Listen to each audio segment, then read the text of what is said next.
Poster देख लो यहाँ पे, पूरा अपडेट बताएंगे। चैनल पे नए हो यानी कि हैंडसम भोजपुरी पे नए हैं तो चैनल को सब्सक्राइब करो, वीडियो को लाइक करके और शेयर कर दो। हमारे जितने भी भाई है सभी के पास ये वीडियो पहुंचा दो ताकि जान सके कि अभी गाना आ रहा है। अभी 4 बजे, शाम को 4 बजे पूरा फुल वीडियो सॉन्ग आ रहा है जो कि खेसारी म्यूजिक वर्ल्ड से आएगा।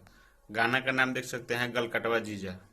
गलकटवा जीजा ये वाला गाना है कि गलकट और खेलने वाला जो गलकट लोग नहीं होता है वो है, लेकिन हमको लगता है यही वाला होगा गलकटवा जीजा।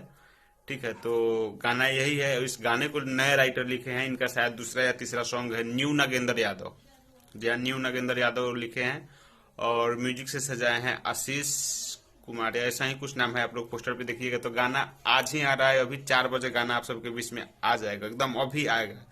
वीडियो अपलोड करने के 10-15 मिनट बाद या 1 घंटा बाद गाना आ जाएगा खेसारी म्यूजिक वर्ल्ड से। आप लोग जाकर के इजीली सुन लीजिएगा।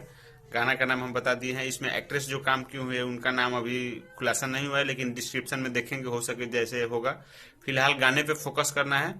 और बागेश्वर धाम वाला भी जो वीडियो सब आ रहा है आप लोग देख ही रहे होंगे। ये अपडेट कैसे लगा कमेंट करिए और इस वीडियो को फिर से बोलना है कि आप लोग शेयर जरूर करिएगा। हम मिलते हैं नए वीडियो में ही कुछ जबरदस्त जरूर लेकर। गाना का नाम फिर से बता दे, गलकटवा जीजा। ठीक है, खेसारी लाल और शिल्पी राज डुएट सॉन्ग है, दोनों आदमी मिलकर गाए हुए हैं। तो वीडियो को अब यहीं पे खत्म करते हैं। पसंद आए तो लाइक करिए, शेयर करिए। हम मिलते हैं नए वीडियो में, तब तक के लिए। Yeah.